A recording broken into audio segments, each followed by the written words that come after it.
서울 도심 한복판에서 일어난 사상 초유의 참사에 국민 모두 슬픔에 빠졌습니다. 이태원 참사로 희생된 모든 분의 명복을 빌고 희생자 가족과 부상으로 고통받고 계신 모든 분들께 위로의 말씀 전합니다. 선진국은 재난이 일어나지 않는 나라가 아니라 같은 재난이 반복되지 않는 나라일 겁니다. 자, 그렇다면 우리는 지금 마주하고 있는 사회적 재난을 어떻게 이해해야 될까요? 과연 어떻게 해야 희생자들의 억울함을 풀어주고 이 큰 슬픔을 극복할 수 있을까요? 오늘 100분 토론에서는 우리 사회와 국가가 해야 할 일에 대해서 논의해 보겠습니다. 사회적 재난 피해자를 위해 활동하고 계시는 오지연 변호사 나오셨습니다. 문화비평가시죠? 이태광 경희대 글로벌 커뮤니케이션 학부 교수 나오셨습니다. 그리고 경희대병원 정신건강의학과의 백종우 교수 자리하셨습니다. 생방송으로 진행하는 이태원 참사와 국가, MBC 홈페이지와 유튜브 MBC 뉴스 채널, 100분 토론 채널에서 실시간으로 보실 수 있는데요. 오늘 주제에 대한 의견과 추모액을 보내주시면 방송 화면 하단에 소개해드리도록 하겠습니다. 이번 이태원 참사로 인해 현재까지 156명이 숨지고 33명이 중상을 입었습니다. 이번 참사는 이태원이라고 하는 익숙한 공간, 서울 번화가에서 발생해서 더 큰 충격으로 다가왔는데요. 바로 내가 지나다니던 그 길에서 300여 명의 사상자가 나왔다는 사실에 국민들은 매우 놀랐고 또 혼란스러워하고 있습니다. 자, 그렇다면 세 분께서는 또 각자의 시각에서 또 국민들의 시각에서 이번 참사의 어떤 지점에 가장 큰 충격을 받으셨는지 먼저 말씀 나눠보겠습니다. 백종우 교수님. 네, 저는 정신과 의사로서 그런 재난 현장의 정신건강 지원을 하는 일을 하다가 사실 이번 사건을 접하고 156명이라는 세월호 사고 이후에 가장 많은 안타까운 생명을 잃기도 했고, 그 현장이 이제 도심 가운데인데다가 거기에 수많은 분들이 그 자리에 계셨죠. 그 현장을 목격하고 그 중에는 이제 어떤 분들은 CPR이나 구조에 참여하기도 하셨고, 이분들이 뭐 수천 명이 될 수도 있는 상황이었는데요. 그리고 또 그 현장을 이제 사진이나 영상에 담는 분들을 보고는 이게 이전과는 굉장히 다른 점이다.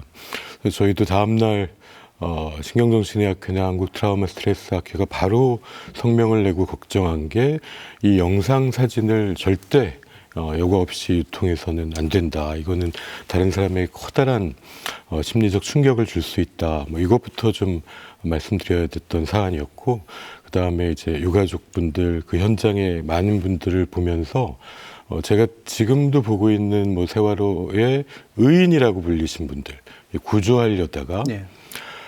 8년이 지났어도 내가 그때 더 살리지 못한 눈빛을 잊지 못한다고 눈물을 흘리시거든요.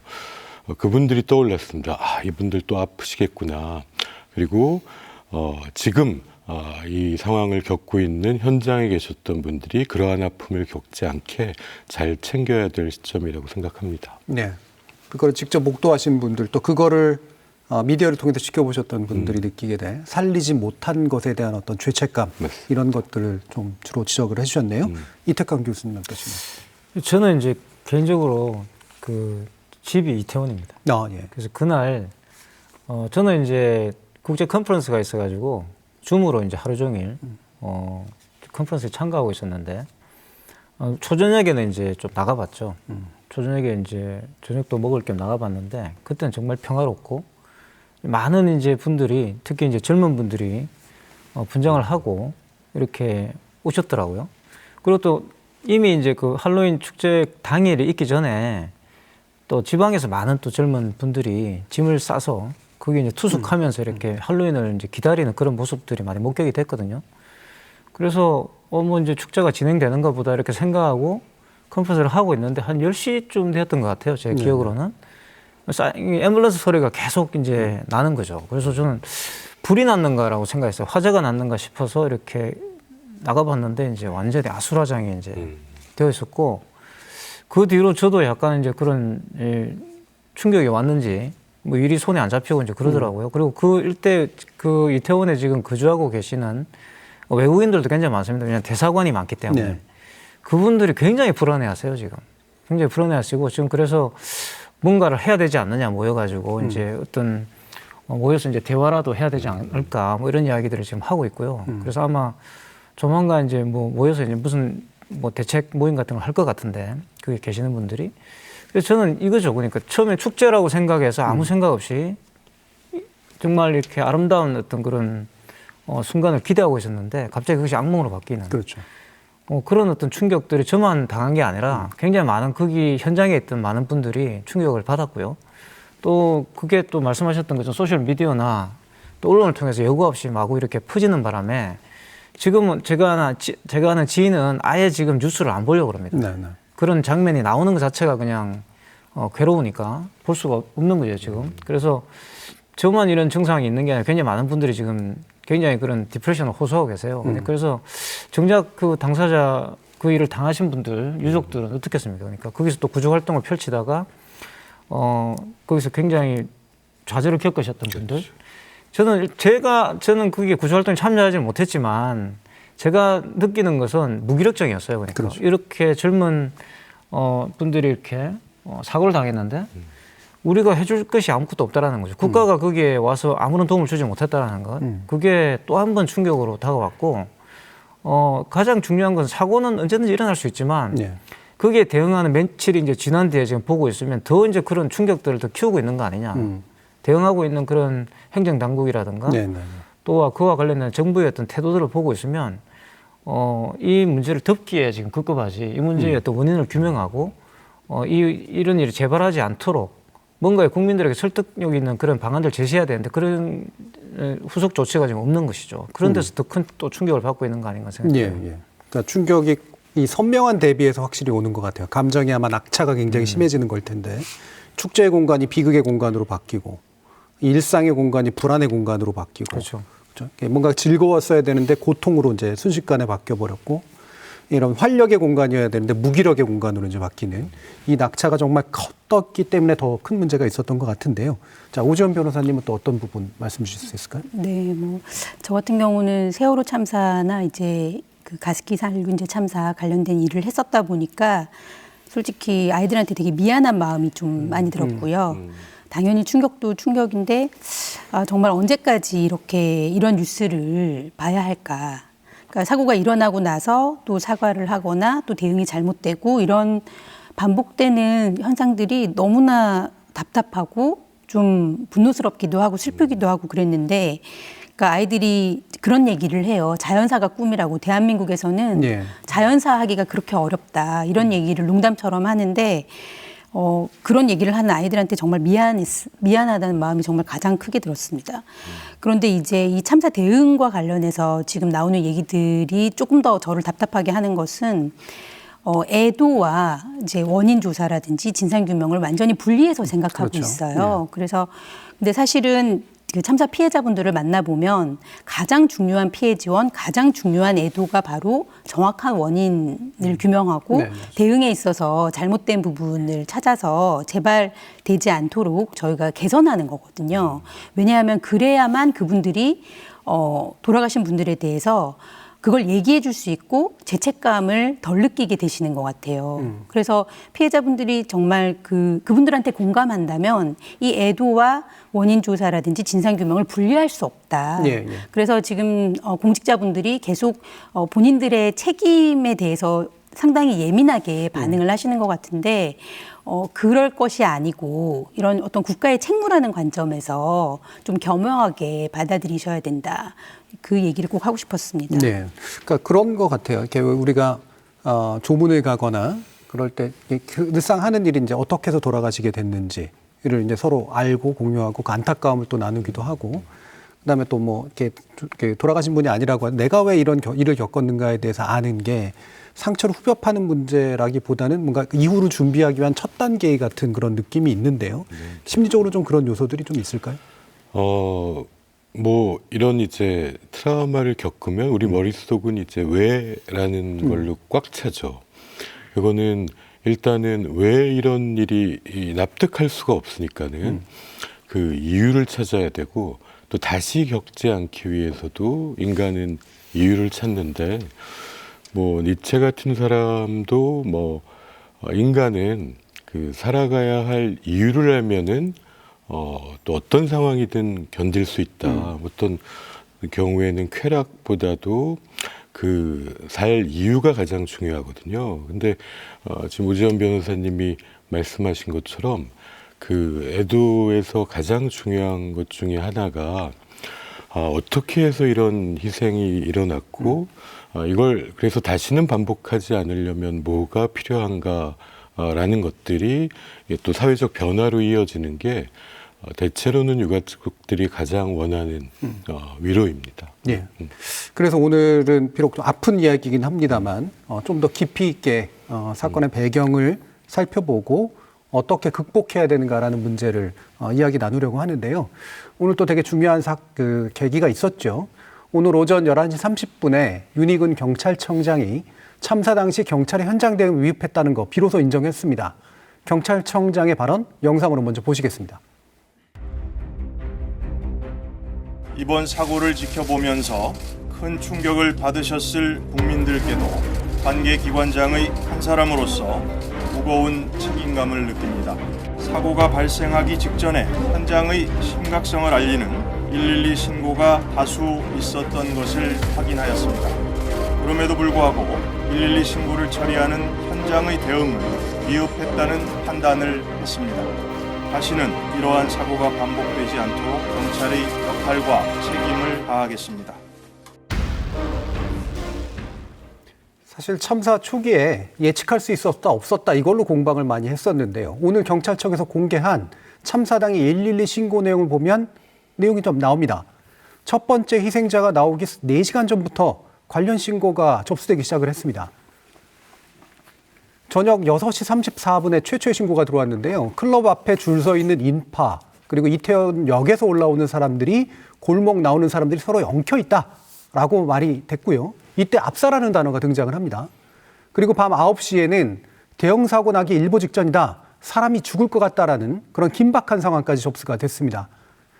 이날 경찰청에서 공개한 112에 접수된 신고는 모두 11건인데 현장 출동으로 꼽을 수 있는 건 4건에 불과했습니다. 결국 경찰 책임이 문제가 되지 않을 수 없는데요. 이에 대해서 먼저 오지원 변호사님 말씀 부탁드립니다. 네. 그 경찰관 직무집행법상으로는 위해를 방지하기 위해서 경찰이 조치를 취할 수 있도록 돼 있고요. 그렇기 때문에 지금 논란이 되고 있는 사실은 뭐 주최자가 있는 행사냐 없는 행사냐 그 부분과 무관하게 경찰은 분명한 책임이 있어 보입니다.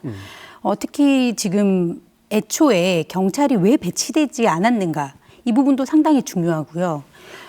계속 그 부분이 이제 주최자 있는 뭐 행사냐 아니냐와 관련이 되는 건데 기존에는 사실 이런 사고가 없었기 때문에 그럼 기존에도 역시 그 매뉴얼은 동일했을 텐데 왜냐하면 당시에는 기본법 내용도 다 똑같았거든요. 그래서 그럼 기존에는 어떻게 경찰이 배치되었는가 이런 부분들이 좀 설명이 돼야 될 것 같고요. 그럼 이번에는 왜 유독 이렇게 적게 배치되었는가? 배치된 인원은 어디 있었는가? 이런 부분들이 문제가 되고 이제 두 번째로 나오는 것이 신고가 지금 최초 신고가 오후 6시 정도에 있었다고 하면 이 4시간 동안 이 11건의 신고에 대해서 어떤 조치를 했는가? 이 부분이 상당히 문제가 되고 이거는 뭐 국가배상 책임도 거론할 수 있을 정도로 어떤 부작위가 문제되는 부분인 것 같습니다. 그리고 그 이후에도 또 10시 넘어서 이제 출동이 본격적으로 시작이 되는데 이때도 사실은 경찰이나 소방에서 물론 매우 고생하셨고 그 노고를 절대 부인하는 것은 아닙니다. 다만 아쉬운 부분은 그 상황에 대해서 제대로 공유가 됐다면 신고 내용이 적어도 제대로 공유됐다면 확성기라든지 그 당시에 어떤 군중이 밀집해 있는 상태였기 때문에 현장에 진입을 못한다는 거는 예견 가능했거든요. 그렇다면 확성기라든지 아니면은 뭐 정말 그 4시간 동안에 헬리콥터를 동원해서라도 뭔가 안내방송이라든지 이런 거를 정말 못했을까 그런 것들이 좀 의문이 들고 거기서 이제 과실이라든지 이런 문제는 계속 나올 것 같고요. 마지막으로 제가 정말 꼭 말씀드리고 싶은 거는 세월호 참사 때도 마찬가지였는데 이번에도 출동 이력을 보면 이제 정부에서 발표하는 걸 보면 2,000명 이상의 경찰이 출동을 했고 뭐 응급차는 50몇 대가 나갔고 이런 얘기들을 합니다. 네. 그런데 저는 그 세월호 참사 때도 그랬거든요. 출동 세력에 대해서 언제나 현장에서 과장이 많이 됩니다. 네. 왜냐하면 대기 인력이라든지 그렇죠. 출동을 준비하는 인력까지 포함시키기 때문인데 그게 실제 현장에 대응하거나 그 보고를 받는 사람 입장에서 이 상황이 잘 해결되고 있다고 오인될 수 있는 여지는 정말 없을까. 그렇기 때문에 행안부 장관이 실제로 이 상황에 대해서 좀 그 정도면 잘 대처하고 있네 이렇게 오인하고 있지는 않았을까. 그래서 총체적인 판단에 부실이 있지는 않았을까. 사실 그런 우려가 많이 됐고 좀 이제는 이 출동 세력에 관련된 보고라든지 이 내용도 좀 정확하게 하는 방식으로 개선이 돼야 되지 않을까 싶습니다. 그렇죠. 결국엔 이제 물량이 중요한 게 아니라 필요한 곳에 그렇죠. 필요한 시점에 필요한 인력들이 가 있는가. 네. 사실 이 부분인데 여기서 결정적으로 문제가 있었다라는 점들이 나타나고 있습니다. 이제 그러다 보니까 이 현재 이제 피해를 겪은 분들이나 또는 지켜보시는 분들 또한 어느 정도 이제 충격을 먹을 수밖에 없는 그런 측면들이 있는데 특히 이제 당시 현장에 있었고 피해를 주로 많이 입은 쪽이 10대, 20대, 30대잖아요. 상당한 이제 이 문제로부터 또 겪게 될 충격이 있을 것 같습니다. 이태강 교수님. 저는 뭐 이제 이 사태가 왜 발생했는가를 생각해 보면 굉장히 복합적인 문제가 있는 것 같아요. 물론 이제 구체적으로 본다면 금방 말씀하셨던 경찰이 이제 통행을 관리하지 않고 통제하지 않았던 거 예년처럼 했더라면 그리고 충분히 우리가 코로나 이후에 이런 그런 규제가 이제 해제됐기 때문에 실질적으로 지금 빅데이터 상으로 보더라도 그 이태원역에 정차해서 내리는 그 이 통행자의 수가 훨씬 더 증가하고 있는 예년 수준 증가하고 있는 게 나옵니다. 그러니까 그런 것을 과연 몰랐을까 이런 생각이 들고요. 만약에 몰랐다고 한다면 역시 또 그것도 태만한 것이었겠죠. 분명히 축제가 또 예년처럼 진행될 거라는 걸 알았으면 2017년이나 코로나 이전에 어떤 그런 수준으로 대응을 했어야 되죠. 근데 그런 것들을 이제 안 했다라는 것도 있겠지만 저는 이 기저에는 좀 문화적인 그런 것도 있다고 봅니다. 네. 그게 뭐냐 그러면 우리가 MZ세대를 굉장히 이렇게 뭐 중요하다고 이야기하고 뭐 책도 나왔어요. 그죠? 90년대생이 온다운동 뭐 이런 걸 써가지고 베스트셀러도 되고 했는데 과연 우리나라 사회가 이 MZ세대를 어떻게 생각하고 있는지가 이번 사태에서 저는 너무나 잘 드러나고 있는 거 아니냐. 행안부 장관이라신 분이 처음에 나오셔가지고 하신 말씀이 광화문 집회 관리한다고 그쪽으로 보낼 인력이 없었다 이렇게 말을 했어요. 그러니까. 거기서 이미 모든 게 다 드러나는 겁니다. 그러니까 별로 안 중요했다는 거죠. 이거는 네. 그냥 뭐 와서 클럽이나 가는 거 아니냐 이런 정도의 생각을 했더라는 거예요.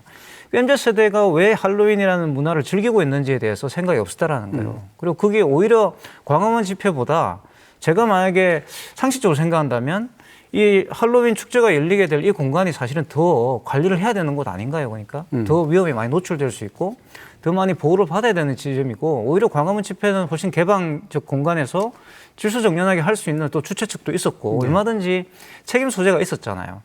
그렇다면 오히려 행안부의 관점에서 보더라도 상식적으로 여기를 더 관리해야 되는 거죠. 주최 측이 없는 곳을 더 관리해야 되는데 그 나오셔서 했던 말이 주최 측이 없어서 우리는 뭐 책임이 없다 이런 식으로 말을 해버렸단 말이죠. 그게 외신에서도 굉장히 충격을 받아가지고 외신에서도 그 문제를 굉장히 많이 다뤘고 심지어 뉴욕타임즈 일면에 났어요 이게. 네. 그 이야기가. 그러니까 정말 이게 어떻게 보면 한국 사회가 가지고 있는 어떤 총체적인 어떤 문제점들을 그대로 적나라하게 드러냈다. 그냥 단순하게 이게 그냥 이태원에 참사가 일어났다는 것보다 우리 한국 사회가 어떤 방식으로 유지되고 있는지 그리고 이 정부가 어디에 방점을 두고 있는지가 너무나 잘 드러났죠. 그러니까. 네. 한덕수 총리 같은 경우에는 이게 그 광화문 집회 쪽에서는 이념 갈등이 있는 집단이라서 뭔가 충돌이 있을 거라고 생각해서 더 많이 갔고 이쪽은 그게 없을 거라고 생각했다라는 그 그 인식을 또 마인드 자체가 나왔어요. 잘못됐다는 거예요. 그 마인드 자체가 문화에 대한 이해가 없기 때문에 80년대에 머물러 있는 거예요. 생각들이 전부 다. 그러니까 네. 국가 운영을 이렇게 하고 있는 거죠. 예. 백종훈 교수님. 저는 2017년에 그 스웨덴의 교통안전연구소에서 스벤슨 박사라고 한국의 마포대교 자살 예방의 자리를 보러 왔었는데요. 그 위를 이제 걷고 있는데 누가 이제 응급벨을 누른 겁니다. 그랬더니 1분도 안 돼서 뭐 경찰차가 몇 대가 오고 밑에는 119 구조대 보트가 3대가 뜨더라고요. 이걸 보고 정말 한국 선진국이라고 정말 뿌듯할 정도로 얘기를 해줬는데 그 몇 달 후에 이제 서울시경에 가보니까 정말 영화관만한 이 화면으로 서울시를 다 뭐 수만 대의 CCTV를 끌어다가 볼 수 있고 그래서 경찰의 신고가 들어오면은 그 지역에 가장 가까운 경찰차에 연결해서 해결하고 이런 시스템이 너무나 또 잘 갖춰져 있던데 왜 이렇게 반복적인 애타는 신고에 그 현장에 얼마나 있는지를 그 자리에 있는 분들은 CCTV로 다 볼 수 있었을 텐데 그걸 판단하지 못했을까. 오늘 저도 사실 굉장히 안타깝고 이것들이 이제 유가족 분들은 어떻게 설명이 될까. 이게 결국 재난이라는 거에 크게 나누면 자연재난, 인적재난인데요. 지진이 났다, 태풍이 왔다. 이건 우리가 훨씬 자연의 힘을 받아들이게 되지 않습니까? 우리나라는 대체로 인재가 많은데 결국 이게 되면은 책임이 누구냐, 왜 막지 못했냐, 갈등이 커질 수밖에 없는데 이때일수록 더 좀 진실하고 진솔하고 또 책임에 문제가 있었다면 빨리 사과하고 이게 더 올바른 위기 커뮤니케이션이거든요. 그런 부분을 좀 책임 있는 분들이 생각해 주셨으면 좋겠습니다. 예, 바로 올바른 위기 커뮤니케이션 말씀을 주셔서요. 실제로 이런 참사들이 일어나면 정부나 관련자 또는 책임자는 희생자와 국민들에게 말을 전하게 마련입니다. 그런데 그 발언이 시민을 위안시켜주기도 하지만 때로는 분노를 일으키기도 하죠. 정부 당국자의 발언 영상으로 한번 보시겠습니다.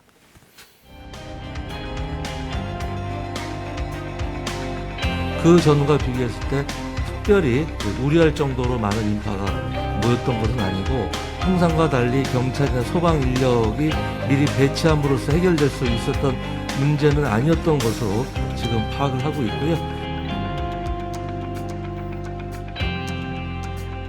섣부른 결론을 내고 원인이 나오기도 전에 이런저런 추측을 하는 것은 적절치 않다라는 취지에서 드린 말씀입니다. 저희는 전략적인 준비를 다 해왔고요. 구청에서 할 수 있는 역할은 다 했습니다. 이건 축제가 아닙니다. 할로윈 데이에 모이는 일종의 현상이라고 봐야 되겠죠. 국가는 국민의 안전에 대해 무한 책임이 있음에도 이번 사고가 발생한 것에 대해 국민 안전을 책임지는 주무부처 장관으로서 이 자리를 빌려 국민 여러분께 심심한 사과의 말씀을 드립니다.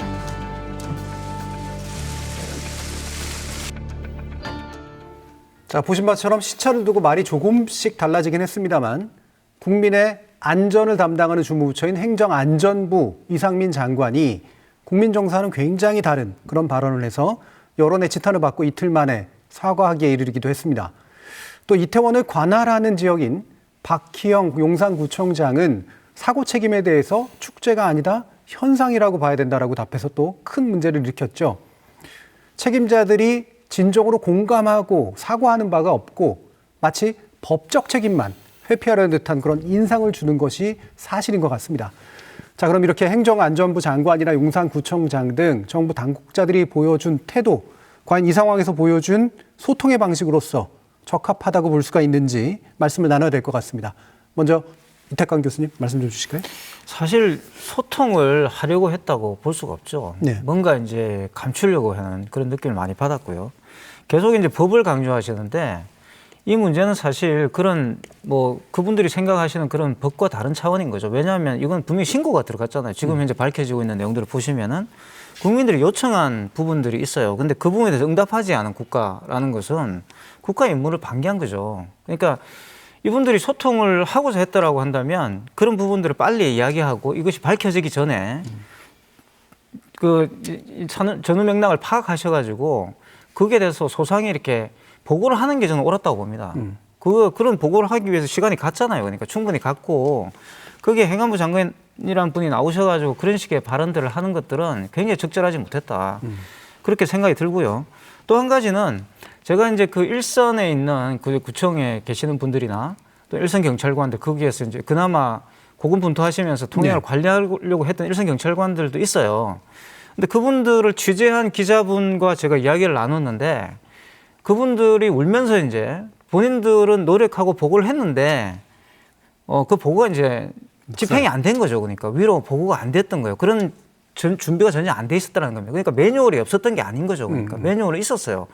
매뉴얼은 다 갖춰져 있었는데 왜 그러면 그게 작동하지 않았던가. 최소한 행안부 장관이라면 이 부분에 대한 해명을 먼저 해야 되는 거죠. 그걸 한 뒤에 설득력 있는 이야기를 하고 사과를 하고 그렇게 하는 게 소통이죠. 지금 와서 그냥 일방적으로 그냥 우리는 잘못이 없다. 특히 그 구청장님이란 분이 말씀하신 건 정말 축제를 뭐라고 생각하시는 거예요? 축제를 네. 그럼 꼭 뭐 주최 측이 나와가지고 그럼 국가가 이렇게 해야지 그게 축제인가요? 자발적으로 하는 축제가 진짜 축제 아니에요? 그러면 용산구청의 입장에서 솔직히 말해 제가 화가 나는 게 뭐냐 그러면 그 지금 사고가 일어난 그 일대는 일반적으로 거기에 이태원에 거주하시는 분들은 잘 안 가는 곳입니다. 그리고 지난 팬데믹 기간 동안 거기는 상권이 다 죽었어요. 근데 이번 할로윈 기간 동안 말 그대로 할로윈 대목을 잡겠다고 거기가 어떻게 보면 막 가금을 설치하면서 안전에 문제가 굉장히 많은 방식으로 을기설기 만들어진 그 부분이 굉장히 많았어요. 네. 그러니까 저도 지나다니면서 저런 식으로 준비를 해가지고 이게 위험하지 않을까라고 생각할 정도로 금방금방 이렇게 급조된 것들이 많이 있었단 말이죠. 지금 또 나오는 여러 가지 그 보도를 보면은 불법 증축 문제도 지금 굉장히 많잖아요, 지금. 그러니까 여러 가지 안전 문제가 있었고 구청에서도 명백하게 인지하고 있었습니다. 왜냐하면 그게 시정 조치를 했다라고 이제 그렇게 보고가 되고 있기 때문에 기사를 찾아보니까 시정 조치를 했더라고요. 그럼 구청에서도 인지를 하고 있었을 거 아니에요? 그러면 그와 관련돼서 예년과 같은 인파가 더 먹을 것을 생각이 된다고 한다면 구청에도 책임이 없는 건 아니죠. 다 인지하고 있었다는 거죠. 이게 문제가 될 것이라는 거. 지나가는 저 같은 그냥 평범한 시민도 이건 문제가 될 것 같다고 생각하고 있는데 구청에서 그 책임을 맡고 있으신 분들이 그 인지를 못했다고 한다면 그거 역시 또 임무 반기인 거예요. 그러니까 그러면 구청장 입장에서는 거기에서 어떤 태도를 취해야 될까요? 그러니까. 근데 그런 것도 전부 다 없고 마치 내일이 아닌 것처럼 이렇게 말씀을 하고 계시니까 특히 우리도 이렇게 화가 나는데 MZ 세대들 입장에서 어떻게 했어요? 그러니까. 네. 국가라는 것으로부터 또다시 버림을 받은 느낌을 받지 않을까요? 그러니까. 그리고 MZ세대를 앞으로 어떻게 이 정치인들이 설득해 나갈지도 참 앞으로 답답한 노릇이고 그리고 또 우리 일반적으로 이 부분에 대해서 실망한 많은 국민들의 마음을 또 어떻게 로만질지 그런 것들 굉장히 저는 참 안타깝습니다. 보고 있으면. 예. 그러니까 애초에 또 안전하게 만들었어야 됐지만 그걸 못했다고 하더라도 시민의 요청이 있었을 때 응답했어야 되는데 응답을 못한 주체들이 소통하는 게 아니라 이제 감추려 하는 그런 방식 또는 책임을 전가하거나 면피하려는 태도 이게 상당히 그 정치인들이나 또는 책임자들의 언어는 아닌 것 같아요. 뭔가 이렇게 법정에서 공방하는 언어 같은 그런 느낌이 좀 많이 듭니다. 네네. 그러니까 사실 진짜 실망스럽고 유가족분들 입장에서는 이건 단순히 사과할 문제가 아니고요. 저는 명확하게 뭔가 조사, 대응 과정에서의 적정성이라는 것과 관련해서 좀 조사가 되거나 규명이 돼야 될 부분이라고 생각을 하는데, 그러니까 지금 사실은 경찰과 그 재난 및 안전관리 기본법상의 재난관리라는 게 조금 나뉘어져 있어요. 그래서 근데 사실 지금 11번의 신고 6시부터 10시 사이에 있었던 그 신고 내용을 보면 이거는 단순히 그냥 위험하다는 정도가 아니라 재난 발생의 우려가 있는 그 정도의 신고거든요. 그렇다면은 이 신고는 행안부 장관에게까지 보고가 되도록 지금 법에 규정되어 있어요. 그렇다면 보고를 받았는지 아니면 경찰에서만 그 보고가 그냥 공유가 되고 외부로는 아예 공유가 안 됐던 것인지 그렇다면 그 시나 군에서는 뭐 관련 보고에 대해서 어떻게 보고를 받고 뭐 작동을 했는지 이런 부분들이 사실은 매우 규명이 돼야 될 부분인 것 같고요. 그다음에 행안부 장관의 그 태도는 법적으로도 매우 문제가 있는 태도인데, 그러니까 뭐 형사적 책임 이런 거는 아닙니다. 근데 형사적 책임을 두려워서 그렇게 지도자로서는 사실은 뭐 좀 되게 적절하지 못한 태도를 보이신 건지는 모르겠는데 저희가 이제 그 주최자 매뉴얼이라는 거는 그 매뉴얼이 없다는 얘기는 사실은 정말 그 말단에 실무하시는 공무원분들이 하실 수 있는 얘기거든요. 네, 네. 그분들 입장이라면 저희가 충분히 이해를 하죠. 네. 근데 이 지금 법상으로 행안부 장관은 33조 2조에 의하면 재난관리 체계라는 걸 언제든지 평가할 수 있고요. 그다음에 위기관리 매뉴얼이라는 거를 작성하고 운용할 책임과 권한이 모두 행안부 장관에게 있어요. 그러니까 그 매뉴얼이 뭐 주최자가 있네 없네 하는 부분에 대해서도 기존에 그걸 점검을 했었어야 되는 게 아닌가라는 의문이 당연히 생기는 거죠. 그러니까 행안부 장관은 사실은 이 경찰도 총괄하면서 이 재난관리와 관련된 행안부와 지자체 관련된 책임도 모두 총괄 조정을 할 책무가 있기 때문에 이번 사태에 대해서 본인이 뭐 책임이 없었다 또는 했어도 잘 안 됐다 이런 얘기는 도저히 할 수 있는 얘기가 아닌 겁니다. 예. 그러니까 매뉴얼 얘기 같은 거는 이를테면 이제 지시를 받아야 되고 명령을 받아서 움직여야 되는 이제 수동적 공무원의 자세에 가깝고 그렇죠. 그거에 없더라도 일단 매뉴얼에 근거해서 움직여라 이런 얘기니까요. 네. 그럼 이제 행안부 장관 같은 경우에 능동적으로 뭔가 정책 집행을 해야 되는 존재인데 왜 이런 식의 이제 얘기를 하느냐 이거잖아요. 백종원 교수님. 저희가 일본의 국립 정신건강연구소장을 하는 요시하루 킴이라는 분이 한국인 3세거든요. 이분이 이제 평생 재난 지역을 정신건강 지원을 다니셨는데 일본에서도 자연재해에 비해서는 인재가 훨씬 고통이 큰데 굉장히 잘 됐을 때가 이제 백신 접종을 하다가 이제 아이들이 여러 명 연쇄적으로 사망한 경우가 있었는데 그 경우는 이제 리더들이 굉장히 책임 있게 행동하고 그다음에 이 사고 이후에 후속 조치로 이제 국가가 이 백신 피해에 대해서 이제 보상하는 제도, 또 의료인이 신고하는 제도, 뭐 이런 여러 가지 대책들이 마련되면서 한 2, 3년이 지났을 때 그 유족들이 뭐 아이를 잃은 거는 다시는 있어서는 안 될 일이었지만 그래도 너희들 덕택에 이제 다른 아이들이 더 안전해졌어. 우리 사회가 좀 더 나아졌어. 이런 느낌을 받았을 때 이제 트라우마 후유증이 제일 적더라는 거죠. 근데 반면에 이제 미국의 버팔로 댐 사고 같은 경우는 그 이제 핵심 이제 관리층들이 약속했던 게 안 지켜지고 이제 망언 같은 거 이게 이제 2, 3차 피해라고 하거든요. 네. 여기서 우리 사회의 리더가 굉장히 헌신하고 믿음을 주면서 같이 이겨나가자는 분위기로 만들어가고 제도를 바꾸느냐 아니면 여기서 이제 신뢰를 실패하느냐는 재난을 이겨나가는데 가장 큰 게 뭐 인적 자원, 물적 자원 다 중요하지만 사회적 신뢰의 자본인데 리더가 신뢰를 잃으면 그 재난은 이후에 더 어려워지게 된다. 그런 생각이 듭니다. 예. 지금 이런 발언들 과연 이제 희생자와 유가족에게 어떻게 받아들여질지 방금 백종원 교수님께서 더 깊이 있게 얘기를 해주셨는데요. 계속 이제 주체 관련된 얘기들이 나오고도 해서 또 이 부분에 대한 이야기를 나눠보죠.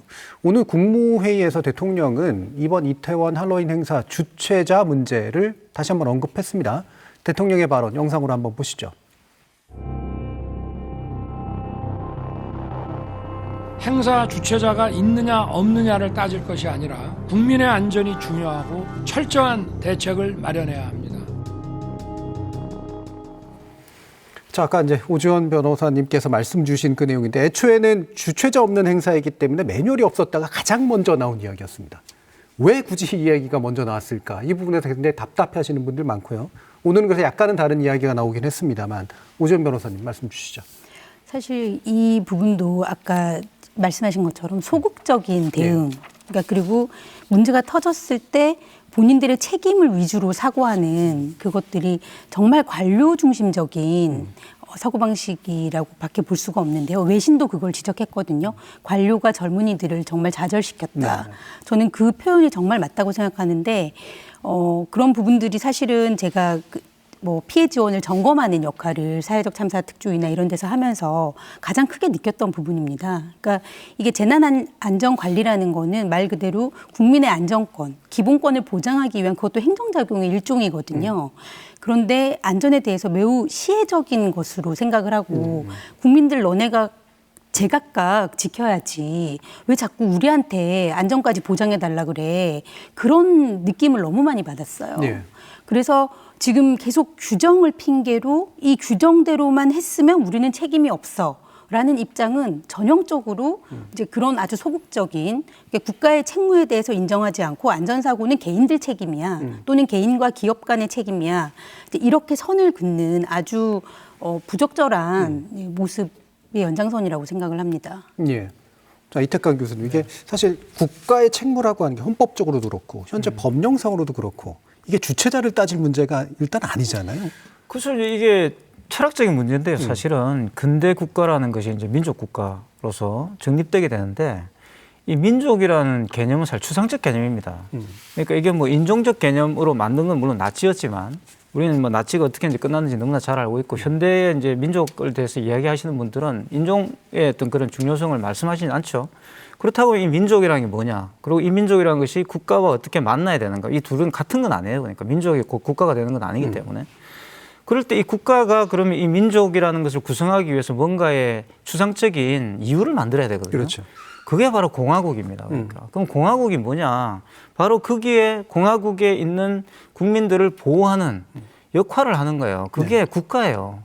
그걸 하지 않는 국가는 존재할 이유가 없죠. 근데 그 국가의 행정 수반이라는 분들이 그 책임을 자기의 어떤 그런 책임 회피를 위해서 방기하는 것들, 그거는 상당히 정치적으로 본다면 상당히 말이 안 되는 이야기고, 또 이런 이야기를 하지 않았습니까? 이런 참사를 이렇게 정쟁화하지 마라. 그 말이 바로 굉장히 정치적 발언이죠. 정쟁화하지 마. 그러면 정치의 주인은 사실 국민이거든요. 그거를 뭐 이렇게 정치인들이나 행정 수반들이 하라 말하고 할 수 있는 게 아닙니다. 그러니까 애도 기간을 뭐 선포하고 이런 것들은 국민이 원했을 때 그것을 대신해 주는 것이지, 본인들이 이렇게 마음대로 이렇게 선포하고 뭐 어떤 행사는 해도 되고 안 해도 되고 이렇게 정해주고 이런 게 아니에요. 그런 것들은 말씀하셨던 것처럼 아주 관료주의적 발상이고, 지금 외신에서도 가장 이 문제를 심각하게 보고 있어요. 사실은 실질적으로 제가 이제 외신을 쭉 보고 있으면 가장 심각하게 꼽는 것이 바로 그거죠. 시민사회는 지금 굉장히 국제화되고 한국 사회가 굉장히 리버럴해졌어요. 그죠? 개방적으로 바뀌었는데 이 정치인들이 보면 계속 뭔가 이렇게 장애로 지금 작동을 하고 있는 거죠. 그러니까 우리가 지금 말 그대로 선진국이 됐다는 거 아닙니까? 이 선진국이 됐다는 것은 국제의 그런 국제적인 어떤 표준적 룰을 따라야 되는 거거든요. 그런데 그렇게 표준적 룰을 따라서 여기에 뭐 교환학생들도 오고 또 관광객들도 오고 했는데, 이 나라가 그런 룰을 지키지 않는 그런 위험 사회로 비치게 됐을 때 그게 한국 사회에 어떤 피해를 주겠습니까? 그죠? 그 외신들도 그런 부분을 굉장히 주목하는 거예요. 이 나라가 과연 그런 국제적 룰을 잘 지키고 있는가에 대해서. 왜냐하면 그것이 곧 자기들에게도 이해관계가 되기 때문에. 그 이번에 어떤 사태의 가장 중요한 포인트는 이겁니다. 그러니까 이전에는 그게 우리끼리 그냥 뭐 누가 책임이 옳으냐 아니냐 이런 까지 논할 수 있었다고 한다면, 지금 그게 아니에요. 국제사회가 우리들에게 바꿔라고 지금 요구를 하고 있는 것이고, 여기에 만약에 우리 정부가 제대로 대응을 하지 못한다고 한다면 이건 국민만이 아니라 국제사회에서도 우리가 고립되는 거예요. 그러니까 우리가 맨날 뭐 중국이나 이렇게 여러 가지 그런 권위주의적인 정책을 쓰는 국가에 대해서 우리가 비판적인 어떤 태도를 취하는데, 지금 특히 이 정부는 그런 정부였잖아요. 그러니까 중국에 대해서 그런 권위주의적인 통치에 대해서 굉장히 비판적 입장을 취하고 있었는데, 본인들이 스스로가 그런 어떤 정당성을 상실하고 있는 거죠. 이 부분에 대해서 이렇게 간과하고 있다는 것 자체가. 이게 참 공식 행사는 아니지만 참 의도하지 않게 국제적인 사실은 축제가 된 셈인데, 거기서 국제적인 희생이 만들어진 셈이잖아요. 그래서 실제로 또 희생이 많이 됐죠. 실제로도 그렇고요. 그 말씀 들어보니까 되게 좀 약간 모순적으로 느끼는 게, 개인과 시민들이 그냥 스스로 알아서 할 일이다, 이건. 자신의 안전은 자기가 책임져라라고 한편에서는 얘기하고, 그런데 애도 기간 정하고 예를 들면 정쟁화하지 말라 그러고 어떤 행동이나 태도들을 또 이렇게 발언을 통제한단 말입니다. 이 두 가지가 함께 올 수 있는 거냐. 계속 모순이에요. 계속 그 보세요. 그러니까 광화문, 그러니까 경찰 배치해가지고 해결할 수 있는 문제가 아니다라고 행안부 장관께서 말씀하셨는데, 그런데 광화문에는 그럼 왜 경찰력을 배치했습니까? 모순이잖아요. 군중은 그렇게 관리할 수 있는 게 아니다라고 해놓고 그 광화문에는 왜 군중을 배치했을까요? 똑같은 거예요. 애도 기간을 알아서 이렇게 하라고 해놓고 자기들이 또 선포하고. 그냥 굉장히 뭔가 지금 손발이 안 맞는 거죠. 그러니까 뭔가 지금 굉장히 그런 여러 가지 정부적인 어떤 측면에서도 그렇고, 또 여러 가지 본인들이 생각하는 것 소통의 관점에서도 그렇고, 뭘 이렇게 해야 되는지에 대해서 정확하게 지금 판단을 못 하고 있는 거 아닌가. 오히려 그런 것들이 굉장히 국민들에게 실망을 남기고 있다, 이런 생각이 든다는 거죠. 그러니까 리더에 대한 신뢰가 재난 극복에서 굉장히 중요하고 위로에 있어서 중요하다고 아까 백 교수님께서 말씀 주셨는데, 이게 그러니까 제가 뭐 굳이 심리학적으로 얘기해야 될지 모르겠지만 이게 메시지가 굉장히 혼란스러운 거잖아요. 혼선이 빚어지는 그런 메시지인 느낌이 들거든요. 네, 어떻게 보세요? 글쎄, 뭐 이 시기에 중요한 게 이제 일관적인 거고, 그 다음에 일반 우리 시민들과의 공감 능력이 있어야 되고, 왜냐하면 이제 재난이라는 거는 우리가 안전한가 여기에 의문을 던지지 않겠습니까? 거기에 대해서 시민들이 느끼는 불안, 분노 이런 걸 이제 조롱하면 안 됩니다. 현실을 있는 그대로 받아들이고, 또 실수했으면 빨리 사과하고, 뭐 이런 것들이 이때에 오히려 신뢰감을 주는 행동들이거든요. 헌신하면서 뭐 이렇게 중심을 잡고 그런 것들이 좀 잘 끌고 나갔으면 좋겠습니다. 예. 지금 이제 안전관리에 관련된 법령, 이게 재난안전법이죠. 근데 재난안전법 4조에 국가, 지방자치단체가 재난이나 사고로부터 국민의 생명과 신체를 보호해야 된다라고 규정하고 있습니다. 근데 이런 법 규정에도 불구하고 당국자들의 태도는 이 법을 능동적이고 국민을 보호하기 위해서 적용하고 있지 않다라는 느낌이 듭니다. 이 법 자체의 문제인지, 이 법을 활용하고 대하는 어떤 당국자들의 태도의 문제인지, 오시원 변호사님 어떻게 생각하세요? 네, 저는 뭐 둘 다라고 생각을 하는데요. 그러니까 지금 크게 보면은 재난및 안전관리 기본법이랑 재해구호법이라는 두 가지 법이 가장 기본적인 법입니다. 그런데 이 법들이 사실은 수요자인 국민들의 관점에서 제정이 되고 개정되고 이런 게 아니고 공급자인 공무원분들 관점에서 관료적인 관점에서 많이 규정이 되다 보니까 그리고 아주 큰 논란이 있을 때만 조금씩 바뀌고 이런 식이에요. 그러다 보니까 이 법의 목표라든지 이런 부분에 있어서도 그 국가의 책무는 매우 추상적이고 피해자들의 어떤 권리는 전혀 규정이 아예 안 돼 있거든요. 안전권이라는 것조차도 규정이 안 돼 있습니다. 그래서 원래 헌법 개정을 논할 때 안전권을 헌법에 명문화해야 된다라는 논의가 있었는데 뭐 헌법 개정이 이제 무산이 됐지만 저희가 세월호 참사와 그 이후에도 끊임없이 젊은이들이 죽고 많은 분들이 희생당하는 어떤 참사들이 많다 보니까 시민사회에서 생명안전기본법이라고 해서 이 지금 현재 공급자 위주의 법으로 되어 있는 것보다 상위법으로 피해자의 권리, 그다음에 안전이 최우선적인 가치여야 한다는 것을 선포하는 기본법을 아예 만들어야 된다. 이제 그런 논의가 있었고 실제 지금 의원 입법으로 발의가 돼 있습니다.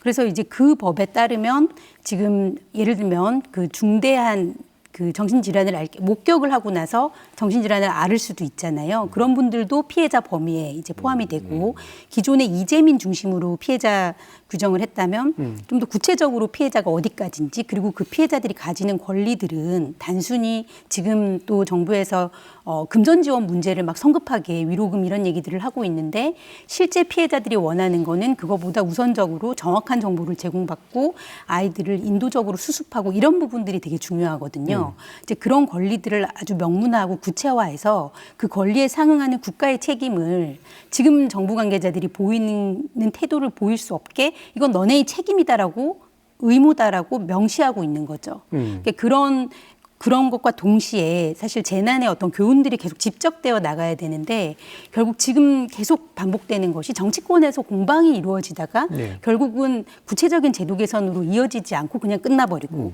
뭐 사회적 참사 특별조사위원회에서 의미 있는 권고안도 많이 나왔습니다. 그런데 그런 것들이 정권이 바뀌면서 아예 무시되어 버리고 사실 그 권고안이 제대로 반영되었다면은 지금 대응에 있어서 훨씬 달라질 부분이 있었거든요. 이제 그런 것들을 위해서 독립조사 기구가 설치돼야 한다는 규정이라든지 뭐 환경영향평가처럼 안전을 최우선으로 규제 완화를 하더라도 안전과 관련해서는 그런 것들이 제한되도록 하는 안전영향평가제도 이제 이런 내용들을 담고 있는 법이에요. 생명안전기본법이라는 것이.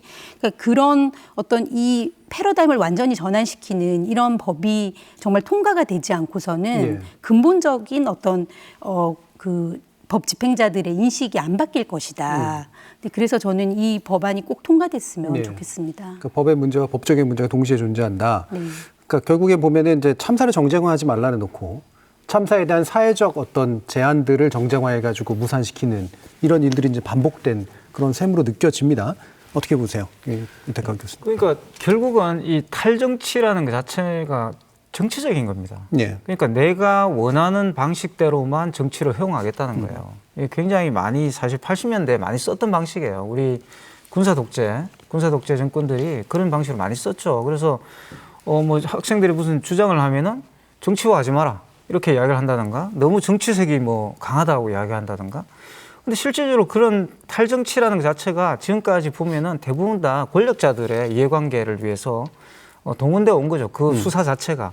그래서 그런 부분들은 굉장히 지금 적절하지 않은 것이고요.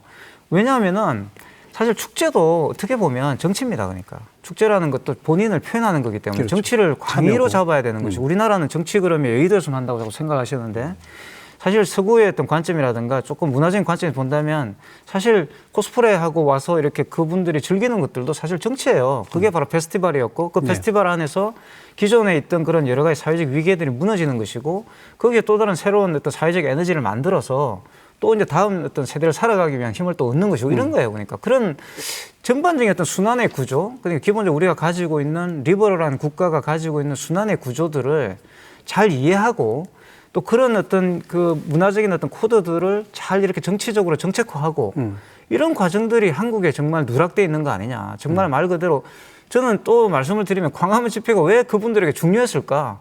그만큼 그분들이 정치적인 명분이 없는 거예요. 거기에 모여가지고 하시는 그런 분들 어떻게 보면 그런 것들을 강조함으로써 본인들의 어떤 정치적인 공백들을 역설적으로 말한다면 드러낼 수가 있는 거죠. 대신 이제 시킬 수가 있는 것이고. 정치를 대리시키는. 근데 그게 사실은 그분들의 정치인 것이고 그것은 그럼 다른 분들의 정치, 이태원에 모여서 즐기는 그런 MZ세대의 정치들도 사실은 정치가들이 신경을 써야 되는 거죠. 봐야 되는 것이고 그리고 그것이야말로 제가 볼 때는 우리 한국이 앞으로 나아가야 될 미래의 모습이라는 저는 생각이 들고 제가 이제 학교에 있으니까 제가 말씀을 드리자면 최근에 저희 학생들 보고 있으면요. 전 세계 어느 학생들보다 세련됐어요. 그러니까 훨씬 해외 경험들 많고 잘 아시겠지만 일본 학생들보다 훨씬 더 우리 학생들이 해외 경험이 많습니다. 해외로 여행을 많이 다니고 심지어 미국 학생들보다 훨씬 세련됐어요. 그런데 지금 이런 학생들을 바라보고 있는 이 기성세대들은 어떻습니까 지금? 이런 학생들 보고 왜 이태원에 놀러 갔느냐? 또 뭐 놀러 간 사람에게 왜 보상을 해주냐? 이런 소리가 나오잖아요. 그러니까 그런 것들도 정말 안타까운 이야기죠. 그러니까 사실 그거는 놀러 가는 것 자체가 행복을 추구하는 것이고 행복을 추구하는 것이 모든 국가 구성원의 목적이에요. 그리고 그걸 국가가 보호해 주는 것은 당연한 상식입니다, 여러분. 그걸 해야지. 그걸 하기 위해 정치인들이 있는데 그게 없으니까 광화문에 가서 그것만 계속 이제 자기들 정치인 것처럼 이렇게 꾸미고 싶은 거예요. 이런 총체적인 문제가 이 참사에 드러나고 있다. 이게 단순하게 뭐 물론 행정적인 문제는 바로잡아야 되겠지만 우리가 가지고 있는 이런 세계관 자체를 고민해야 되는 그런 참사라는 생각이 들어요. 그러니까 정치라는 걸 지나치게 좁게 또 자기 권력자 위주로 정의하고 문화적 다양성도 제대로 파악하지 못해서 생기는 문제와 함께 아까 또 오 변호사님 지적해 주셨지만 이런 생명안전기본법이나 이런 것들이 결국은 그런 좁은 정치와 좁은 공급자들의 시각이 아니라 실제로 안전을 더 광의로 해석하고 희생자나 피해자, 잠재적인 이런 분들의 어떤 실질적인 어떤 회복을 돕는 그런 법으로 나아가야 된다라는 그런 말씀을 주셨는데요. 백종우 교수님은 이 부분도 어떻게 생각하시나요? 저희가 9.11 테러 피해자 중에서 이제 남편을 잃은 멜리사라는 분한테 얘기를 들으면서 테러 이후에 이제 이 정신과 치료는 본인은 범죄 피해자기도 하고 보건복지부에서 하는 거는 이제 평생 무료로 받는 게 트라우마를 극복하는 데 도움이 됐고 보상은 어떻게 받으셨냐 했더니 그거는 이제 법무부에서 굉장히 꼼꼼히 따지고 협의도 하고 몇 년에 걸쳐서 해서 받았는데 그 액수는 어떤 언론도 공개하지 않는 이제 서로 간에 약속이 있다 그러더라고요. 그건 왜 그러냐 그랬더니 그런 뭐 보상 액수를 공개하는 게 이제 피해자들한테 낙인만 미친다든가 그런 거를 고려한 이제 사회적 합의라고 얘기하고 있었습니다. 저희가 지금 특히 뭐 이태원 사고에서 처음부터 뭐 보상 배상을 언급하는 것 자체가 오히려 또 일종의 비난 낙인의 일부라고 생각하고요.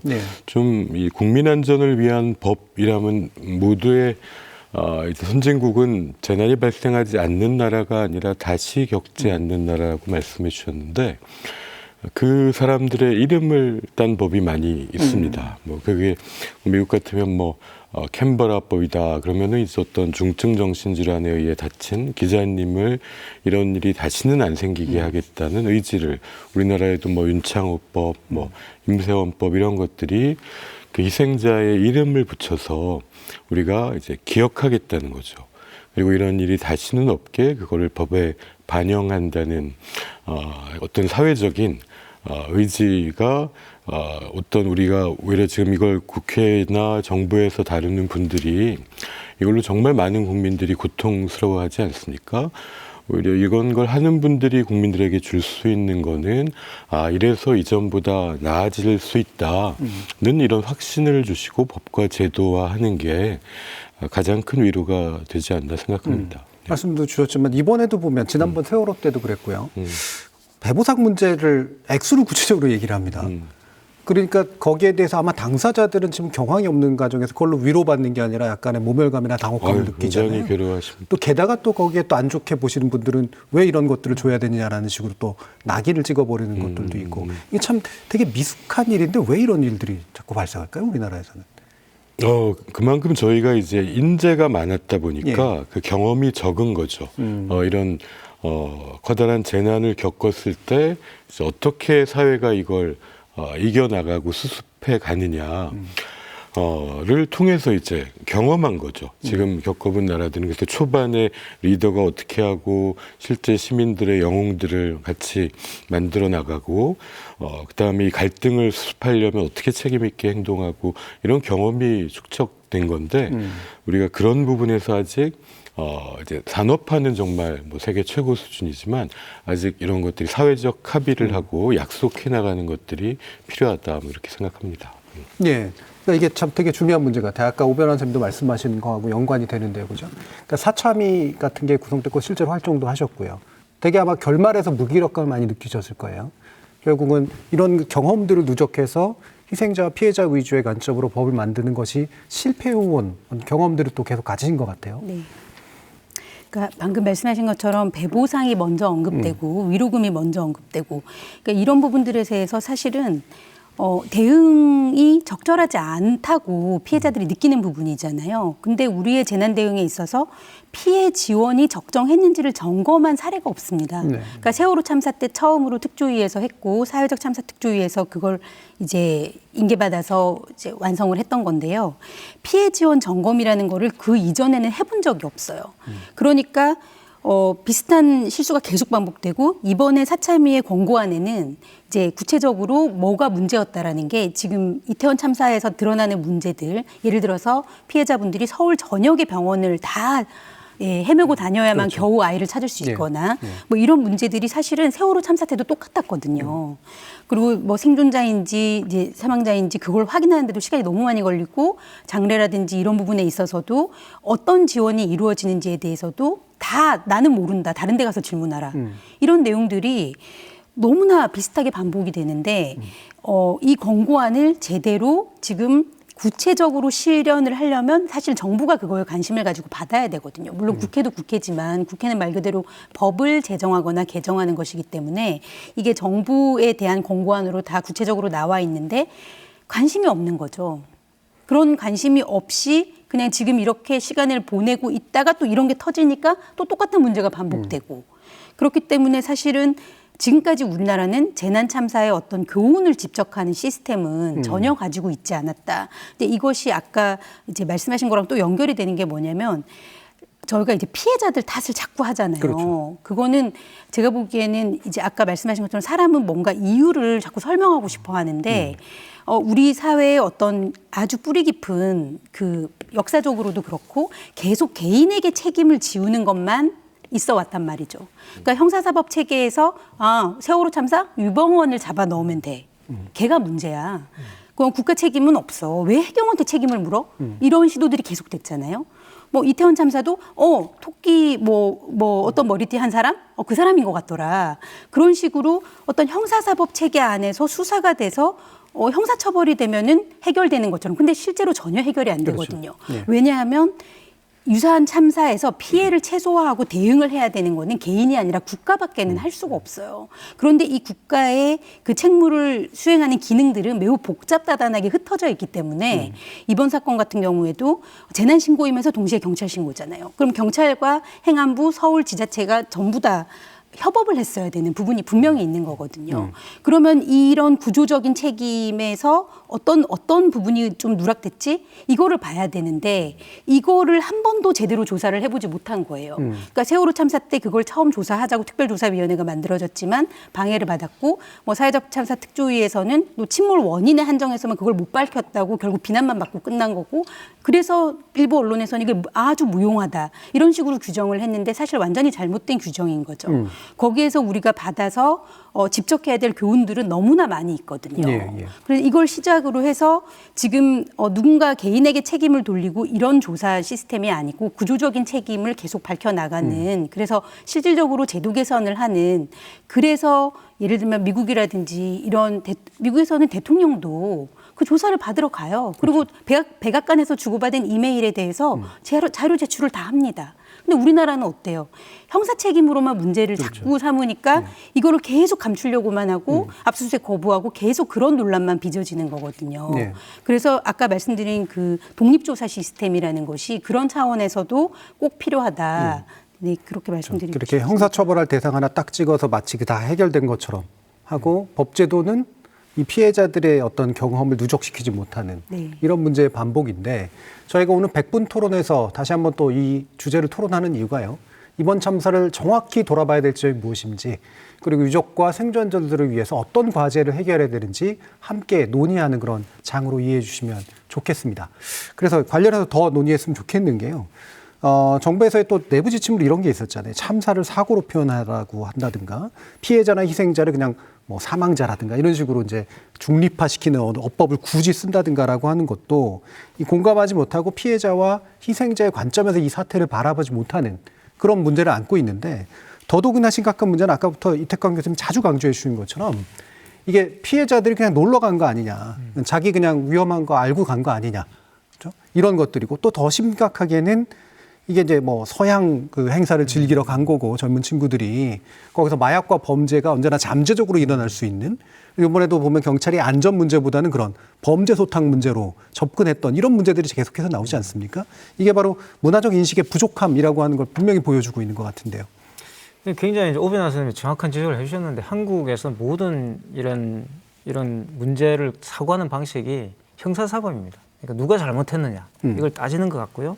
우리는 기본적으로 일단 인식에서는 경험의 노예예요. 우리는 어떤 뭔가를 경험해보고 그게 성공하면 계속 그것을 믿기 때문에 그런 어떤 명확한 어떤 결과가 나올 수 있는 게 형사사법이 명확하죠. 범인을 잡으면 되니까. 예. 근데 이제 그런 식으로 계속 사고를 하고 있다는 것도 참 문제인데 말씀하셨던 것이 MZ세대가 왜 할로윈에 이렇게 열광하는가. 사실 외신들도 궁금했던 것 같아요. 저희한테 외신에서 몇 번 연락이 와서 제가 인터뷰를 했는데 왜 쉽게 말하면 할로윈은 미국의 이제 축제입니다. 그 동네 축제예요, 사실은. 다니면서 이렇게 사탕이나 이제 얻고. 그래서 월스트리트 저널에서 아마 그걸 보도했던 것 같아요. 그래서 국내 언론 일부에서 뭐 한국에 와서 변질됐다고 그러는데 제가 찾아보니까 그 기사는 그런 내용이 아닙니다. 변질됐다는 게 아니라 왜 미국의 작은 축제가 한국에서는 국민적 축제가 됐느냐. 정말 신기하다 이런 이야기였고 그게 대해서 참사로 이어져서 정말 안타깝다. 여기에 대한 정부의 어떤 대응들이 미흡해서 정말 안타깝다 이런 이야기였어요. 예. 그래서 왜 그러면 이 MZ세대가 이 할로윈에 열광하게 됐는가? 사실 다 이게 한국이 지금까지 우리가 밟아온 그 과정에서 만들어진 겁니다. 이 MZ세대를 우리가 만든 거예요. 그러니까 왜 82년도에 잘 생각해 보십시오. 초등 교육, 영어 교육 제도가 도입되거든요. 공식적으로. 그래서 특화 활동을 할 수 있게 돼요. 그리고 이 82년도에 도입돼 가지고 이제 정규 교육화되는 것이 90년대 되죠. 그리고 보면은 96년도까지 초등학교 재학생들 95% 이상이 이렇게 영어 교육을 받았습니다. 그러니까 특활이었지만 네. 정규 교육이 아니라 하더라도 받았다 이거예요. 그러니까 그리고 97년도에 본격적으로 이제 정규 과목으로 편입돼서 가르치게 되는데 그때 대거 아마 기억하시는 분들 많으실 거예요. 좀 나이가 있으신 분들은 뭐냐 그러면 원어민 교사들을 많이 이렇게 채용했죠. 그렇죠. 그때 제 친구들도 네. 그때 와서 이제 원어민 교사를 많이 한 친구들도 많이 있는데 외국인 친구 중에서. 근데 이 친구들이 보면은 대체로 그 초등학생들에게 어린 학생들에게 영어를 친숙하게 다가가게 만들기 위해서 여러 가지 활동을 하는데 그 중에 그렇죠. 가장 할로윈 인기가 있는 활동이 바로 할로윈이었어요. 그러니까 할로윈만 되면 이제 데리고 다니면서 이렇게 같이 활동을 하고 이런 사탕도 얻고 이제 그런 행사를 했던 거죠. 그래서 지금 MZ 세대들은 할로윈 행사가 무슨 특별한 외국 행사가 아닙니다. 그러니까 외래 무슨 그런 이런 그 축제가 아니에요. 그러니까 어릴 때부터 자기들이 이렇게 영어 교육 시간에 보고 자랐던 그런 마치 우리가 크리스마스 생각하는 것처럼 그렇게 생각하고 있는 거죠. 그러니까 이 MZ 세대들이 자기들을 표현할 수 있는 방식으로 할로윈만한 게 없는 거예요. 왜냐하면 또 한국이 또 만드는 이 하이테크 사회가 뭡니까? 소셜 미디어잖아요. 그렇죠. 찍고 SNS인데 보여주고. 찍고 보여주는 거 아니겠어요? 그러니까 우리 세대들은 아버님이라든가 그러니까 부모님이라든가 또는 뭐 아버지 어머니라든가 또는 뭐 친척이라든가 선생님이라든가 또는 뭐 동네 형님이라든가 근처에 있는 본인이 살고 있는 그 주변의 어떤 구체적인 어떤 인물들을 통해서 우리가 뭔가 사회화를 이루었다고 한다면 그런 분들의 인정을 받으면서 우리가 이제 성장했잖아요. 지금 젊은 세대들은 소셜 미디어를 통해서 그 경험을 통해서 본인들이 사회화되는 겁니다. 그러니까 그러면 그 코스튬 플레이를 하면서 가서 거기에서 끼를 부리고 그런 것들을 이렇게 쇼폼 같은 데 담아서 올리고 거기 또 호응을 받고 이러면 그게 이 젊은 세대들에게는 그것만한 것이 없는 거예요. 사회적인 어떤 그런 성공이. 근데 결국 자기들을 표현하는 하나의 중요한 방식이었던 거죠. 근데 이걸 가지고서 이렇게 세대적인 어떤 차이 이렇게 인정하지 않고 본인들이 생각하는 어떤 그런 가치로만 계속 이렇게 판단을 하게 되면은 그러니까 이런 국가적인 어떤 문제에서 지금 문제가 발생하게 된 거 아닙니까? 그러니까 그런 어떤 안전의 문제에서도 무엇을 중요하게 생각할 것인가에서 MZ 세대의 어떤 그러한 어떤 자기 표현이나 축제를 즐기는 방식들을 대수롭지 않게 생각했던 거죠. 그러니까 그런 초기 내용들이 나왔던 것이고 지금까지 문제를 더 악화시키는 방향으로 계속 오게 만들었다는 것이죠. 예. 특히 이제 참사 초기에 보면은 그 뭐 일종의 루머처럼 되기도 했고 뭐 최근에 토끼 머리띠 뭐 이런 얘기도 나오면서 마치 이제 그 중에 일부가 되게 폭력적이거나 범죄적이거나 이런 행동들을 해서 생긴 문제인 것처럼 유도하거나 이해하는 그런 모습들이 굉장히 많았습니다. 어떻게 보세요, 백종원 교수님? 사실 뭐 이런 사고가 벌어진 다음에 지금 이 방송을 보시면서도 굉장히 내가 슬프거나 또 마음이 아프신 분들은 사실은 이게 정상 반응입니다. 네. 예. 그만큼 이제 다른 사람의 고통을 느끼시는 거죠. 근데 이제 우리는 다 불안, 우울, 분노가 싫기 때문에 아니 그게 뭐 거기 가서 가는 애들이 문제지. 이거는 좀 불안을 견딜 수 있는 힘이 적은 사람들이 그런 반응을 보일 수가 있고요. 그 다음에는 또 다른 사람의 아픔에 대한 공감 능력이 또 적은 분들이 그렇게 할 수 있습니다. 또 일부는 이제 양심에 문제가 있는 분도 있는데 만약에 이제 아이한테 저 봐라 이제 저런데 가니까 저런 사고가 나지 이렇게 만약 아이한테 어떤 부모님이 얘기하셨다면 아마 그 마음은 안전을 바라는 마음이었겠죠. 예. 가서 다치지 마라. 근데 사실 굉장히 중요한 교육의 기회를 놓치신 겁니다. 지금 아이가 이렇게 다른 사람이 아픈 슬픔을 우리가 어떻게 받아들이고 어떻게 위로해야 하지 하는 걸 배울 기회를 놓치신 거거든요. 아직 늦지 않았습니다. 그래서 지금이라도 이 희생자들을 비난하지 않고 좀 공감할 수 있는 방법을 또 알려줄 수 있는 기회로 삼으시면 좋겠습니다. 예. 이렇게 이제 피해자를 약간 오히려 범죄화시키는 그런 접근법. 이게 사실 낯설지는 않거든요. 이번에 계속 반복되고 있는데요. 네네. 그러니까 사실은 아까 말씀드린 것처럼 계속 그 피해자든 아니면 특정 가해자를 통해서 그 사람들을 처벌하면은 재발 방지가 될 것이다. 그거는 사실은 저희가 오랜 시간 동안 실패를 거듭해온 방식이라고 볼 수가 있고, 왜냐하면 기본적으로 형사처벌이라는 거는 매우 협소한 범죄 혐의, 매우 엄격한 조건 하에서만 인정이 되기 때문에, 그렇기 때문에 사실은 세월호 참사 같은 거대한 참사에서도 실제 처벌받은 사람은 극소수에 불과했거든요. 그런 걸 보면 사실은 이 형사처벌의 한계라는 것은 너무나 뚜렷하고, 그렇고 또 피해자들 탓을 하고 또 그중에서 일부의 어떤 잘못을 발견한다고 해도 뭐 예를 들면 아까 그 밀었다라는 분들이 계시잖아요. 근데 그 외국의 어떤 군중 밀집 그 사고 전문가께서 이미 말씀을 하셨던데 네. 그렇게까지 밀집돼 있는 상태에서는 모두가 밀린다고 느낀다. 그렇죠. 예, 그렇게 소수 뭐 5-6명이 민다고 해서 물론 그 바로 앞에 있는 사람의 영향을 받고 공포스러웠을 수 있지만 그렇다고 그 앞쪽에 있는 어떤 압사의 원인이 될 수는 없다. 이런 입장을 이미 인터뷰한 내용이 있던데요. 사실 이제 이런 부분들은 사실은 이 그렇게까지 군중이 밀집되도록 방치한 상황에 사실은 그렇죠. 문제가 훨씬 더 크게 있는 거고요. 그 개인의 어떤 책임을 묻는다고 하더라도 이거를 방지하지 못했던 부분에 책임을 묻지 않는 이상 이런 상황은 재발될 수밖에 없는 거죠. 왜냐하면 그 안에 있었던 개인들은 어찌할 방법이 없었기 때문에 그리고 실제로 법적으로 보더라도 그분이 앞쪽에서는 압사가 되고 있다는 것까지 알면서 그랬을 가능성은 네, 사실은 네. 매우 없는 거거든요. 네네. 그래서 별로 의미가 없는 네네. 논의일 수 있다. 그러면 이렇게 짧게만 다시 태권 교수님께 여쭈면 이렇게 이번에 SNS에 문제가 좀 나타났던 것도 일부 있긴 합니다. 그죠? 이렇게 공감하지 못하는 사람들의 모습이라든가. 근데 이게 좀 과장되게 또 비판받는 면도 좀 있는 것 같고 적당한 선 정도에서 어떻게 바라보는 게 좋을 것 같으세요? 그러니까 이게 이제 우리는 민주국가입니다. 그죠? 그러면 의견을 말을 할 수 있어요. 그런데 이제 의견이라는 것은 소통을 목적으로 하고 있기 때문에 기본적으로 이제 팩트라든가 데이터라든가 이제 우리가 일반적으로 이 설득 가능한 그런 어떤 입장에서 공개되어 있는 그런 어떻게 개방적인 태도를 취해야 되는 거죠. 근데 일반적인 의견이라는 것이 있어요. 그러니까 의견이라는 것을 걸러내는 것이 실제로 소통의 어떤 방식이라고 많은 이제 이론가들이 말을 하고 있는데 그 의견들의 어떤 충돌 또 의견들의 어떤 교환들을 통해서 의견을 걸러내는 과정들이 있어야 되는 거죠. 이게 사실 소셜 미디어가 굉장히 알고리즘의 방식에 의존하기 때문에 이게 의견을 교환한다기보다는 자신이 보고 싶은 그런 의견만 계속 보여주는 경향이 있어요. 그렇죠. 그래서 너무 이제 이런 문제가 발생했을 때 좀 저는 소셜 미디어 다이어트도 좀 할 필요가 저는 있다고 봅니다. 너무 소셜 미디어에 너무 경도되지 말고 이 세월호 당시와 지금을 좀 비교해 보시면 지금이 훨씬 더 미디어의 그 범람이 더 많아졌어요. 세월호 때도 상당히 많이 그냥 그 비참한 어떤 광경들이 그냥 TV로 생중계되면서 많은 분들에게 이렇게 트라우마를 줬지만 지금은 이 소셜 미디어잖아요. 심지어는 지금 제가 아는 지인은 아예 소셜 미디어를 그냥 지워버린 분도 계십니다. 너무나 이제 많은 충격을 받으셔가지고. 그래서 우리가 뭐 대수롭지 않게 생각하시는 분도 계시겠지만 사실 대수롭지 않게 생각하시는 분들조차도 아마 충격을 받을 겁니다.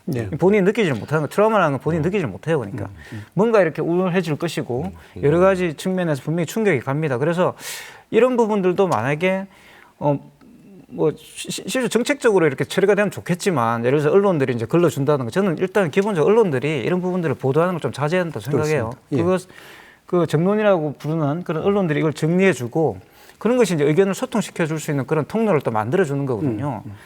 그렇지 않았을 경우에는 역시 또 이 소셜 미디어 내에서 참사가 발생할 수가 있는 거죠. 그러니까 통행이 안 돼가지고. 이렇게 이제 저희가 지금까지 어떤 점들은 문제였고, 피해자와 공감하고 문제를 해결하기 위해서는 어떤 부분들이 필요한지에 대해서 깊이 있는 이야기를 좀 나눠봤는데요. 잠시 전하는 광고 보시고 나머지 토론 이어가도록 하겠습니다.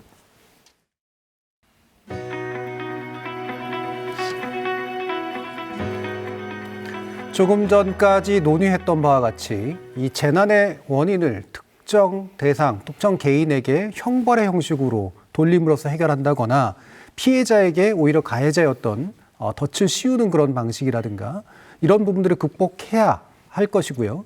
또한 이제 단지 재난을 반복하는 문제뿐만 아니라 재난으로 인해서 발생되는 고통이 반복되지 않게 만드는 것도 대단히 중요한 문제일 것 같은데요. 자칫하면 이번에도 또한 무기력과 트라우마가 굉장히 깊어지고 심해질 가능성이 있어 보입니다.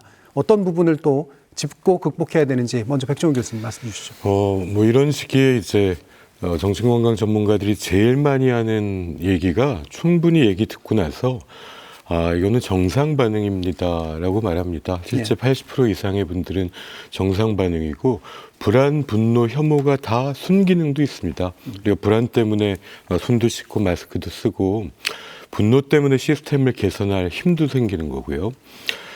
우울 때문에 현실적인 목표도 가지고 혐오 때문에 위험한 것도 피하는데 이게 지나치면 이제 혐오 때문에 희생양을 찾아버리고 분노를 누구에게인가 투사해서 해결하려고 하고 이제 우울 때문에 무기력해지고 절망하면은 뭐 더 이상 서로가 공감할 수 있는 능력을 잃어버리게 되는 것 같습니다. 이 재난 현장은 현대의 전쟁과 같습니다. 정말 커다란 고통을 받은 분들을 이제 위생병들이 쫓아가서 찾아가서 옆에서 응급처치하고 살려서 일상으로 회복시키는 데까지의 과정이거든요. 그래서 이런 이제는 신체적인 구조와 함께 지금 국민들의 트라우마 여기에 대해서도 이제 감수성을 가지고 정부가 대책을 세울 시점인데 그래도 저는 이번에 좀 좋았던 거는 뭐 MBC나 몇몇 방송이 특보를 시작하는데 이 방송을 지나치게 보는 거는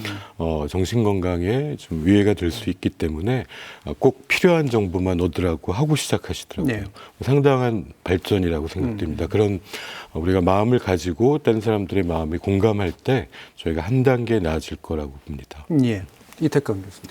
사실 저는 이번 참사를 보면서 결국 또 이제 세월호 때 우리가 느꼈던 그런 어떤 그 트라우마의 어떤 그런 경험들이 되살아난다는 생각이 들어요. 왜냐하면 두 가지죠. 그러니까 결국 젊은이들을 구하지 못했다. 보는 눈앞에서. 그 두 번째는 언제든지 저런 일은 나에게도 일어날 수 있다.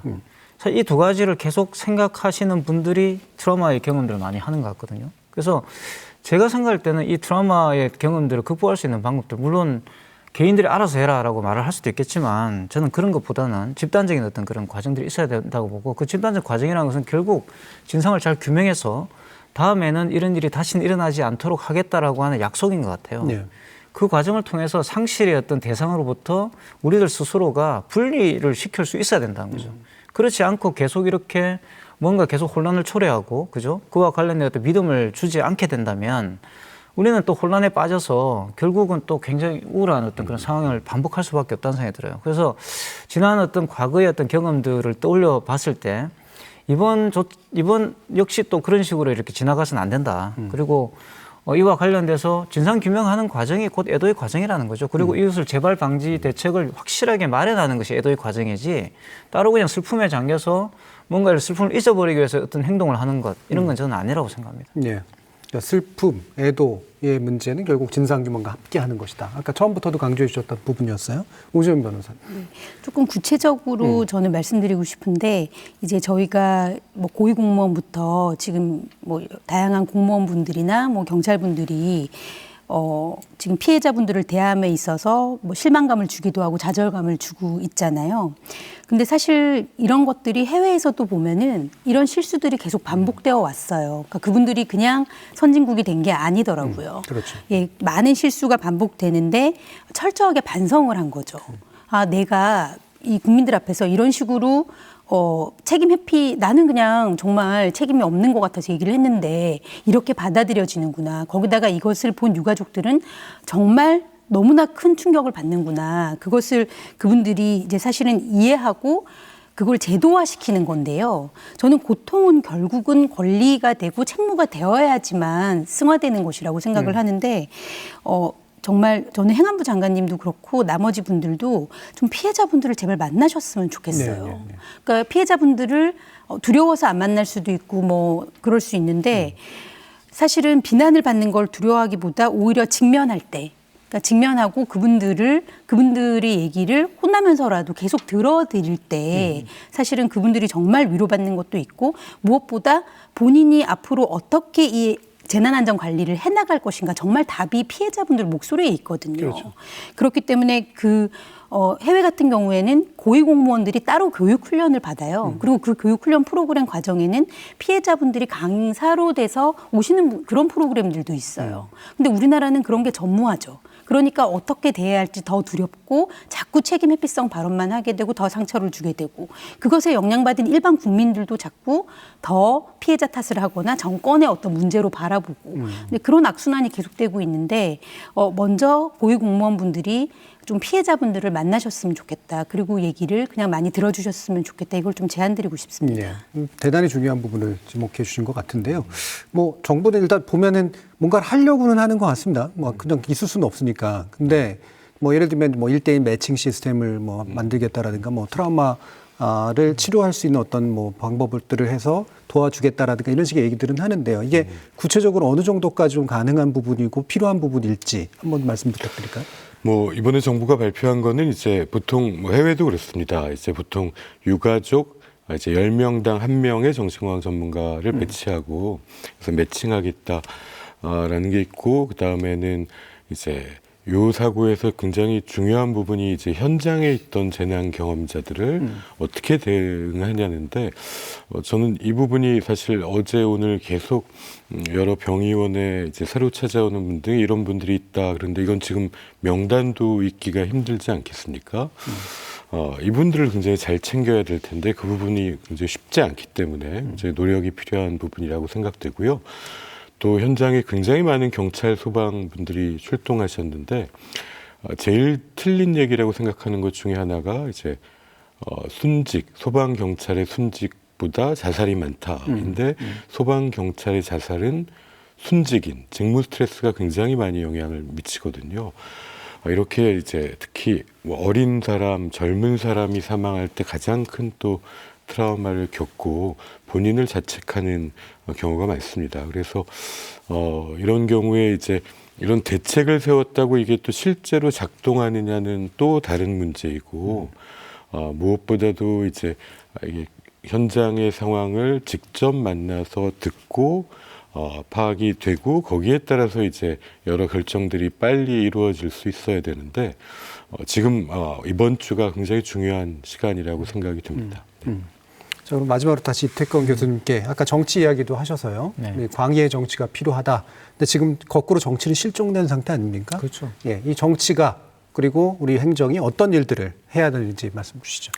그러니까 정치가 해야 될 일이 바로 오 변호사님이 말씀하셨던 그런 각기 흩어져 있는 그런 다 우리 매뉴얼이 갖춰져 있습니다. 다 어떻게 보면 기능적으로 본다면 다 마련이 돼 있는데 이걸 통합하는 역할을 해줘야 되는 거예요. 그러니까 마치 언론이 소셜 미디어를 걸러줘야 되는 것처럼 정치인들이 이런 다 흩어져서 각자의 이해관계에 충실한 그런 부처들을 통합해서 뭔가 종합적인 어떤 비전들을 제시해줘야 되는 거죠. 그렇게 해야지만 신뢰를 줄 수가 있고 그 진상규명이라고 했을 때 그게 가서 무슨 이렇게 팩트만을 보는 게 아니라 왜 이런 어떤 체계가 움직이지 않았는가. 우리가 준비는 다 되어 있었는데 왜 움직이지 않았던가를 규명해 주는 역할을 할 수 있는 사람도 사실 정치인입니다.